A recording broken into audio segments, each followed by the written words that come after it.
Today, we're diving into the incredible story of a doctor who, when he was literally knocking on death's door, had to unlearn everything he thought he knew about medicine. And his journey, well, it reveals a profound truth about health that goes way beyond the simple diet advice we've all heard a million times before. This is what Dr. Goldkamp said to himself at his absolute lowest point. He was down to his last 2 cups of blood, his hands metaphorically sliding down the walls of what he called the death funnel. This is where our story begins, right on the brink of disaster. And, his crisis really forces us to ask a much bigger question, one that affects all of us. With all the amazing technology we have, with medicine improving 100-fold, why are we all getting sicker? Why are things like heart disease, cancer, and diabetes just going up and up? All right, so first, let's unpack this idea of the death funnel. Let's look at the perfect storm of events that pushed a medical doctor right to his absolute breaking point. This whole thing didn't just happen overnight. It started back in 2008 with a financial crisis, which just hammered his medical practice. And by 2012, that chronic stress completely snowballed. He was facing bankruptcy, he lost his mother and his brother, and then bam, he gets hit with a devastating diagnosis. A combination of diseases that was the worst his own doctors had ever seen. He was so anemic, he couldn't even walk up a flight of stairs. It was a total catastrophic system collapse. And here's the part that is just mind-blowing. The conventional medical solution for his disease, which was caused by stress, was to give him a steroid, which is itself a stress hormone. I mean, it's like trying to put out a fire with gasoline. Of course, it only made things worse. And that's when he realized, okay, I have to find my own way out of this. So this desperate search for answers led him to something a lot of us have heard about, the ketogenic diet. It seemed like the perfect fix. But what he ended up uncovering was this dirty little secret that really challenges everything we think we know about dieting. So the ketogenic diet, right? It's really low carb, high fat. The whole idea is to get your body to burn fat for fuel instead of carbs, kind of mimicking how our hunter-gatherer ancestors ate for thousands and thousands of years. For Dr. Goldkamp, with all that inflammation in his gut, the ketones seemed like they would be an absolute godsend. But here it is. Here's the dirty little secret he stumbled upon. For more than half the people who give it a shot, the keto diet fails. They either can't stick with it or it just flat out doesn't work for them. So the big question is, why? I mean, are more than 50% of people just lazy? Do they lack willpower, like some of the diet gurus might say? Dr. Goldkamp refused to believe that.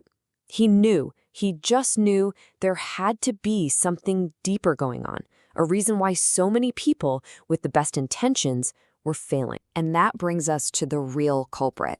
It's not a lack of willpower.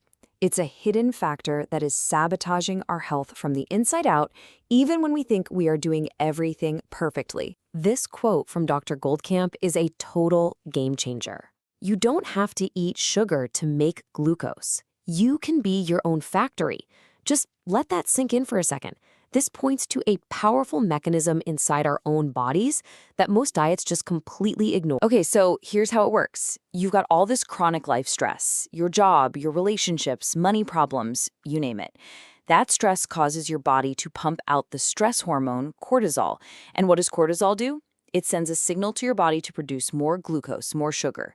So while you're meticulously cutting carbs out of your diet, your own body is running a 24/7 sugar factory, totally undermining everything you're trying to do. And it's not just the stress inside our heads. Our modern world is just full of these hidden saboteurs. You've got unlabeled additives in processed foods that just fly under the radar. You've got plastics everywhere that mess with our hormones, heavy metals, and of course, industrial seed oils that are loaded with inflammatory omega-6s. All of this stuff creates this massive toxic burden that's constantly working against us. So you're probably thinking, great, we're fighting our own bodies and the environment. What can we possibly do? Well, Dr. Goldkamp's journey actually gives us a toolkit. And I promise you, it's probably not what you're expecting. This might be the most surprising thing you'll hear today. If you were forced to choose just one thing for a long, healthy life, diet or building muscle, what would it be? Dr. Goldkamp's answer is clear. Building and maintaining muscle through resistance training is more important.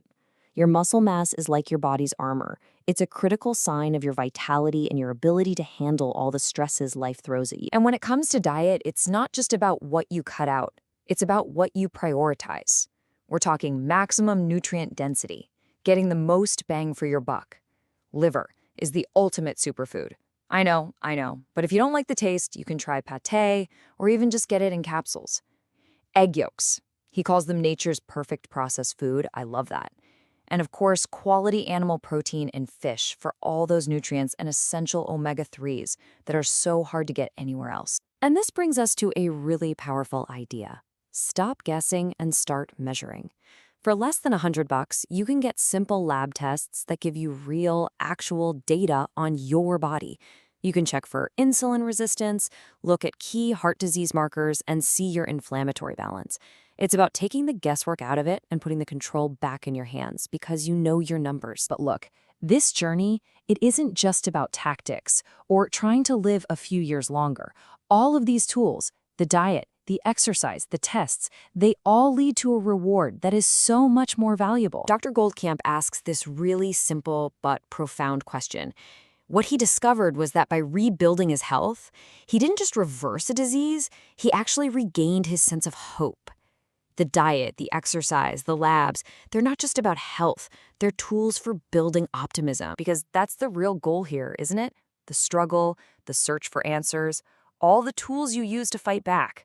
It all leads to this. Taking control of your health isn't just about changing your body.